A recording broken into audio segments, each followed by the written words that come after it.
Hello friend, welcome to daily study tube. Friend, इस video में हम हिस्ट्री क्लास 6 का एनसीईआरटी का पहला चैप्टर करने वाले हैं, जो किसी भी कम्पिटिटिव एग्ज़ाम की दृष्टि से काफ़ी महत्वपूर्ण है। तो आइए हम चलते हैं आज के वीडियो में। हिस्ट्री का पहला चैप्टर जो क्लास 6 का हिस्ट्री है एनसीईआरटी, उसका पहला चैप्टर है क्या, कब, कहाँ और कैसे। इसका पहला चैप्टर है क्या, कब, कहाँ और कैसे। ये काफ़ी बेसिक चैप्टर है जो काफ़ी बेसिक नॉलेज देता है इतिहास के बारे में हमको। आइए आज हम इसी चैप्टर का आधा पढ़ेंगे, आधा फिर अगले वीडियो में पढ़ेंगे। तो 2 वीडियो में लगभग पूरा ये चैप्टर कंप्लीट कवर कर लेंगे। तो आइए पढ़ते हैं। इस चैप्टर में 2 बात निकल के आती है सामने, जिसमें पहला बात है कि अतीत क्या है, आखिर इतिहास क्या है, हम इतिहास क्यों पढ़ें। ये पहला बात इस चैप्टर से निकल के आता है। और ये दूसरा बात है कि आखिर इतिहास के बारे में पता कैसे चलता है। फ्रेंड, ऐसा है कि इतिहास क्या है, इसका जो मेनली बात यह है कि इतिहास गुजरे हुए ज़माने को जानने का एक जरिया है, एक रास्ता है जिससे हमें गुजरे हुए ज़माने को पता चलता है। जैसे कल क्या हुआ था, या आज से 10 साल, 20 साल, 100 साल पहले क्या हुआ था, हम अपने किसी बड़े बुजुर्ग के साथ बैठते हैं तो वो बताते हैं कि हमारे ज़माने में ऐसा था, हमारे ज़माने में वैसा था। तो उससे हमको उसके ज़माने का कुछ अनुभव होता है कि हाँ, पहले ऐसा था, पहले ऐसा था। बहुत साल पहले क्या हुआ था, आज से 10,000, 20,000, 50,000 साल पहले क्या हुआ था, इसकी जानकारी भी हमको पता चलता है। तो वो पता चलता है इतिहास से। तो मेन तो इतिहास ये काम करता है, लेकिन इसके अलावा भी बहुत महत्वपूर्ण काम है कि इतिहास हमको वर्तमान से जोड़ता है। वर्तमान में जो हम हैं, आखिर हम यहाँ पे कैसे हैं। अचानक हमारा जो ये वातावरण ऐसा ही नहीं था हमेशा से, तो ये परिवर्तनशील रहा है, इसकी भी जानकारी हमको हिस्ट्री देता है। इतिहास पढ़ना बहुत ही महत्वपूर्ण है, क्योंकि इतिहास हमको वर्तमान की समझ देती है, वर्तमान की अच्छी नॉलेज देती है। हम वर्तमान को अच्छे से समझ सकते हैं, इसके लिए इतिहास का पढ़ना अति आवश्यक है। और दूसरा बात है कि इतिहास के बारे में पता कैसे चलता है। जैसे कि 10 साल, 20 साल पहले क्या हुआ था, ये तो हमको पता चल जाता है। लेकिन 100 साल पहले का क्या हुआ था, ये इतिहास कैसे लिख दिया, तो इसके बारे में भी इस चैप्टर में हम पढ़ेंगे। लेकिन ये चीज़ हम अगले वीडियो में करेंगे। इस बात को इस वीडियो में हम कर लेते हैं कि आखिर इतिहास है क्या, इसको क्यों पढ़ना चाहिए, ये बात इस वीडियो में हम कर लेते हैं। तो चलिए चलते हैं। आपके सामने मानचित्र है जो इंडिया भारत का है। यह है भारत, इंडिया। इसमें कुछ जगह है, जैसे ये जगह आप देख सकते हैं, यहाँ है नर्मदा घाटी। ये नर्मदा घाटी जो है, यहाँ पे लगभग 20 लाख वर्ष पूर्व, 20 लाख बीसी, 20 लाख साल पहले यहाँ पे लोग रहते थे। और वो कैसे लोग थे, वो आखेटक लोग थे, मतलब शिकारी थे। उसको वस्त्र का ज्ञान नहीं था, कपड़े तक पहनने का ज्ञान नहीं था। वो कृषि भोजन उगाना नहीं जानता था। वो शिकार करके खाता था, कच्चे कच्चे जानवरों को खा जाता था, इस तरह में रहता था। उसके बाद आप आगे देखेंगे कि यहाँ पे एक पहाड़ी है, सुलेमान किरथर पहाड़ी।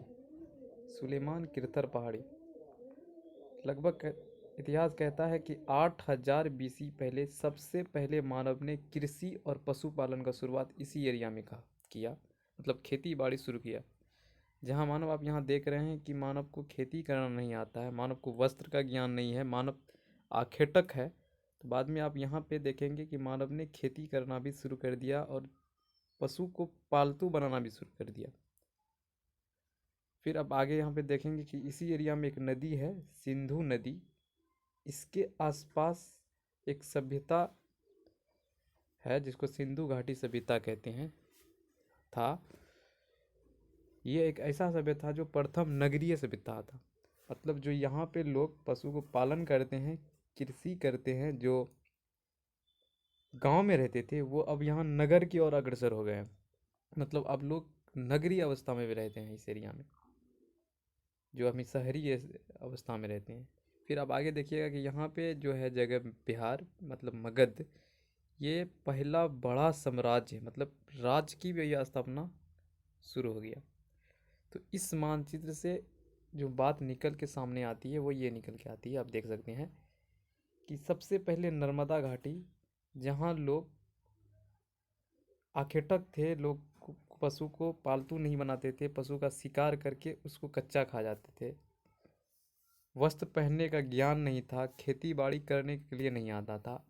बाद में आप देखेंगे कि गाड़ो पहाड़ी, विंध्य पहाड़ी, सुलेमान किर्थर पहाड़ी, इस एरिया में खेती की शुरुआत हो गई। सबसे पहले गेहूं और जौ सुलेमान किर्थर पहाड़ी मेहरगढ़ में जो उपजाया गया। उसके बाद ये गाड़ो पहाड़ी, विंध्य पहाड़ी, सबसे पहले चावल की खेती यहाँ पे हुई, जो लगभग 8000 BC पहले हुआ।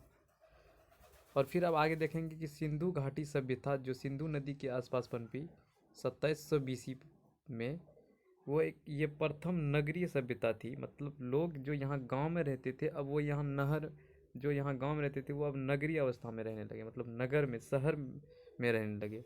और बाद में आप देखेंगे कि मगध जो 2500 BC था, यहाँ पे राज्य की भी स्थापना होगी, बहुत बड़ा साम्राज्य की भी कल्पना शुरू हो गई, अर्थात राज्य की भी स्थापना शुरू हो गई। तो इससे पता क्या चलता है कि हम जब इतिहास पढ़ते हैं तो इस तरह बढ़ते जा रहे हैं, इस तरह बढ़ते जा रहे हैं कि लोग यहाँ से यहाँ, यहाँ से यहाँ, यहाँ से यहाँ, यहाँ से यहाँ जा रहा है। तो लोग एक परिवर्तनशील है, मानव एक जगह रुका हुआ नहीं है, वो हमेशा प्रयास कर रहा है परिवर्तन का। कभी लोग गाँव मतलब आखेटक थे, कभी गांव में रहते हैं, फिर शहर, फिर राज्य, और आज आप कहाँ हैं, किस पृथ्वी पे खड़े हैं, आप अच्छे से समझ सकते हैं। तो इतिहास हमें सबसे महत्वपूर्ण इस बात की जानकारी देती है कि हम आज जो हैं वो पहले नहीं थे।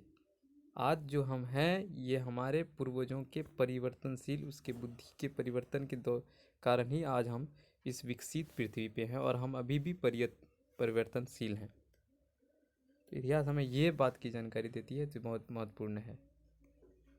तो इस तरह हम देख सकते हैं कि मानव कैसे परिवर्तन के दौर से गुजर रही है। अतः इतिहास हमें वर्तमान की अच्छी समझ देती है। इस चैप्टर का जो पहला भाग है कि इतिहास क्या है, तो इतिहास जो है वो गुजरे हुए ज़माने को जानने का एक रास्ता है, अतः इतिहास हमें गुजरे हुए कल की जानकारी देती है। तो इतिहास का पढ़ना आवश्यक है कि इससे हमें पता चलता है कि हम किस किस दौर से कैसे कैसे गुजर के आए हैं, क्या सही है हमारे लिए, क्या गलत है हमारे लिए, ये सब बात की जानकारी भी इतिहास देती है। इतिहास सिर्फ एक हिस्टोरिकल चीज़ नहीं है कि हम कब कैसे कैसे हिस्ट्री की तरह पढ़ लिए, ये बहुत ही इम्पोर्टेंट पार्ट है। तो इसका जो अब अगला भाग है, जो दूसरा भाग है कि आखिर पता कैसे चल गया कि 20 लाख साल पहले लोग वहाँ पे रहते थे। आखिर पता कैसे चल गया कि 20 लाख साल पहले लोग रहते थे, ये बात कैसे पता चला, तो ये हमें कुछ इतिहासकार को स्रोत से पता चलता है। तो इसके बारे में अगले वीडियो में हम बात करेंगे। आज की इस वीडियो में बस यहीं तक कहानी रखते हैं। धीरे धीरे हम लोग पूरे NCERT क्लास 6, 7, 8, 9, 11, 12 तक के कंप्लीट कर लेंगे। तो वीडियो अगर आपको पसंद लगी है तो लाइक कर दें।